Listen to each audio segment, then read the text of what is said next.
there are several key questions we need to be asking ourselves when it comes to evaluating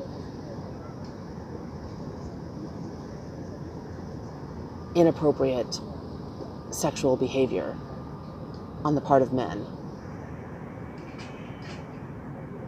as well as evaluating the consequences that are appropriate.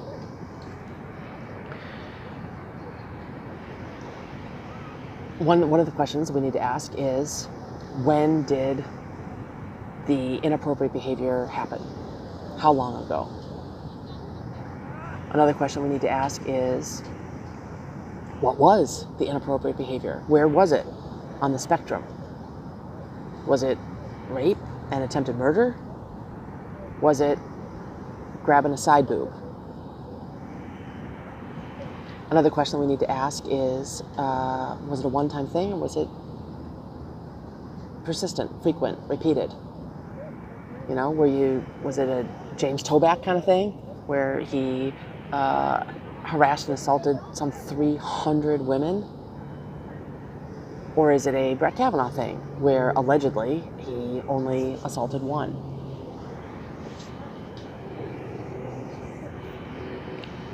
Another really important question to ask is, to what extent has the man truly grown and changed? And of course, that is really super hard to assess, but that doesn't mean that we shouldn't try. Prison boards do it all the time when determining whether somebody should be granted parole or not, right? They figure out, has this person changed? Are they repentant? Are they reformed? Are they going to do it again?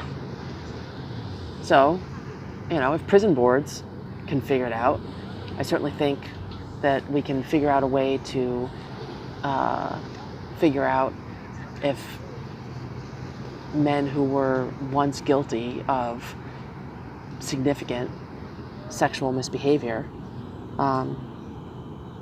are still at risk of engaging in that behavior. But I think it also goes beyond that. And this gets really murky, but I think it's also not just, is the guy going to do it again, but is he really sorry? Another thing that we got treated to this past week was a just detestable essay from Ghomeshi. The guy was accused of assaulting 20 different women. And while he was ultimately acquitted of all criminal charges, I don't think anybody believes that he didn't do it. And so, his life has been, these allegations came out against him like 4 years ago. And so this article, and the editor of the New York Times book review, who published it, said that the reason that they published the essay is because they thought it was an interesting story to hear, what's a man's life like post-accusation. And unanimously, women's response was, we don't want to hear from this guy. I mean, I guess it's an interesting piece of information to find out what has his life been like. But what we found is what his life has been like. It's been a whole lot of self-pitying and dismissiveness of what he did, and absolutely no taking of personal responsibility or accountability. And it's enraging to think that, to hear this guy defend himself and say, oh yeah, well, first of all, what I did wasn't all that bad. I was really kind of falsely accused. And to the extent that I did some bad stuff, boy, oh boy, it's been hard for me. I've really cried in the dark a couple of times. And, my life's really been hard. And now I'm kind of a pariah and people are really mean to me. But there's no evidence whatsoever that he's actually changed, that he's actually reflected on any of his behavior, that he feels any kind of compassion or understanding or empathy for the pain that he inflicted. None of that. He doesn't apologize. In fact, he goes so far in the essay as to say, I can't apologize. I forget what tripe he uttered for why he can't, but he said something like, you can't even say you're sorry because blah, blah, blah. So he didn't apologize. So I think it matters, particularly when it comes to a man with a public presence, whether he's changed, whether he's sorry. Al Franken gave us a great example of a man who, in my opinion, has changed.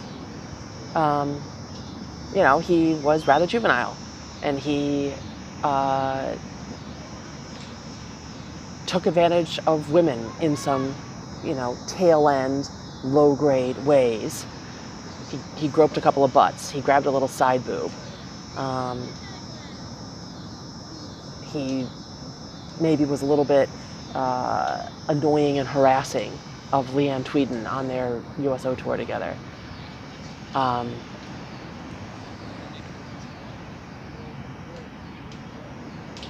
But all of that was a decade ago.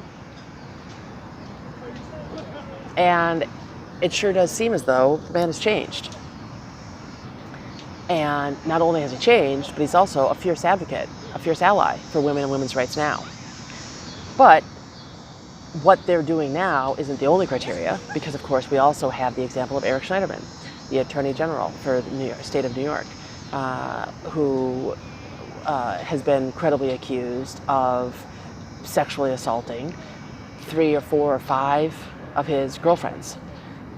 His story is that he thought that they were engaging in consensually rough sex.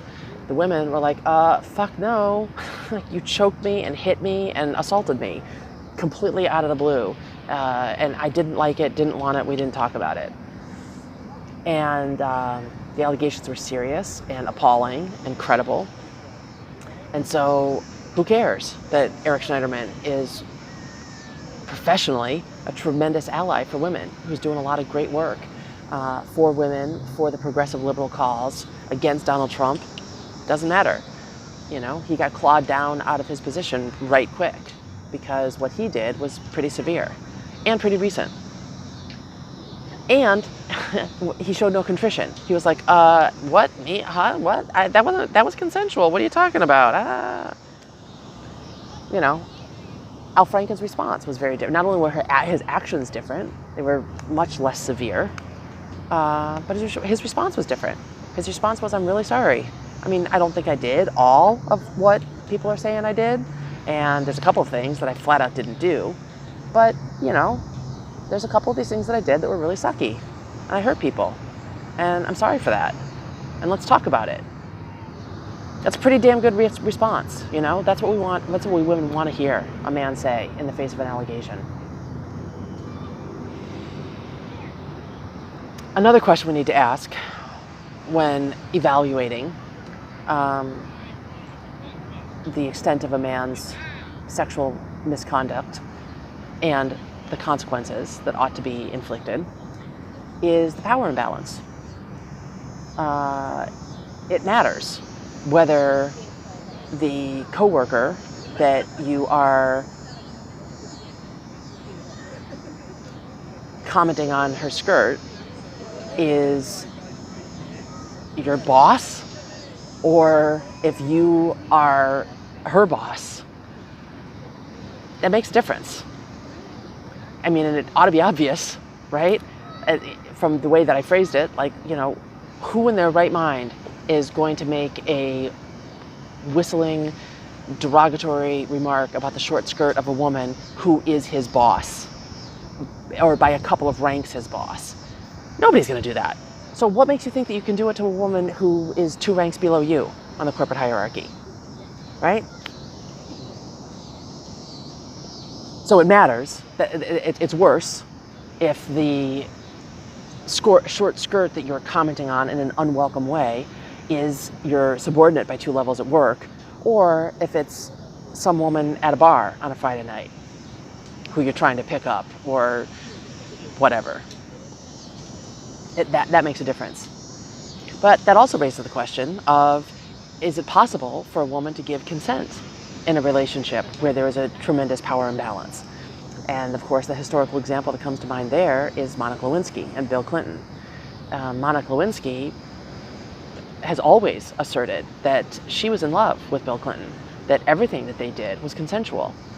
There's a lot of people who don't want to give her the right to consent to a relationship with the President of the United States. A lot of people want to say, oh, she was young, she was an intern, the power imbalance was so huge, that could never have happened, There's no way that, that he abused her, he took advantage of her. It's not possible in a relationship like that for that not to have been an abusive, advantage-taking situation. I happen to disagree strongly with that. I think that is denying a woman her own agency. It is disempowering a woman to tell her that she doesn't know her own mind, that she can't make up her mind for herself. Just because the guy is way more powerful than she is, doesn't mean that she can't choose to say yes or no. And that if she says yes, that's a full-throated, willing yes.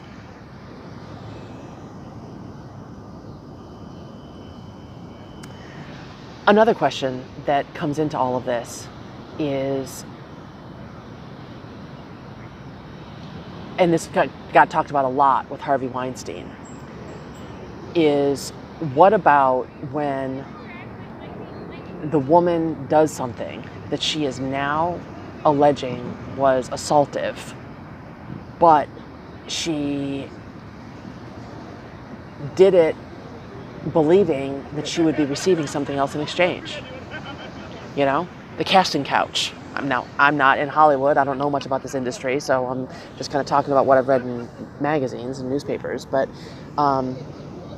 apparently, there is quite an understanding in Hollywood that if you want a part, a really good way to go about getting it is to give sexual favors to the right person. And so that does become a little bit more complicated,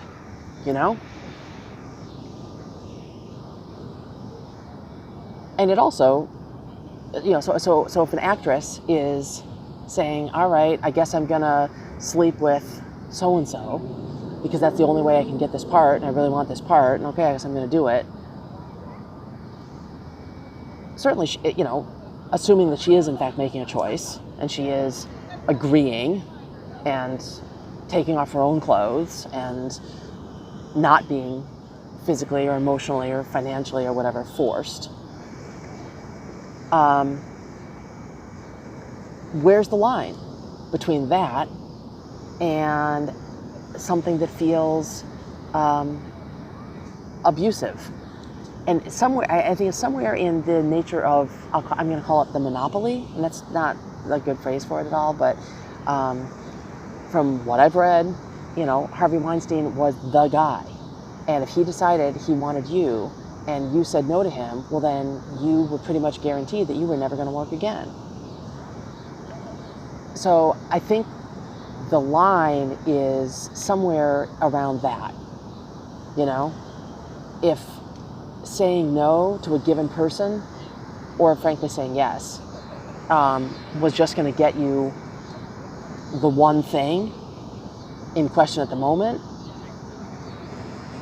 then I think it's reasonable to say that, all right, she made a choice. She wanted that part, so she slept with the producer. Okay.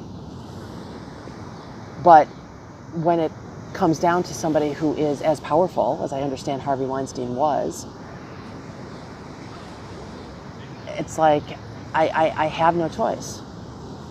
If I ever want to work in any play, in any movie, anywhere in this town, I have to do this. If I get on Harvey Weinstein's bad side, I'm never going to work again. That's no longer making a choice, Or I guess it's making a very different kind of choice. It's making a very different kind of choice.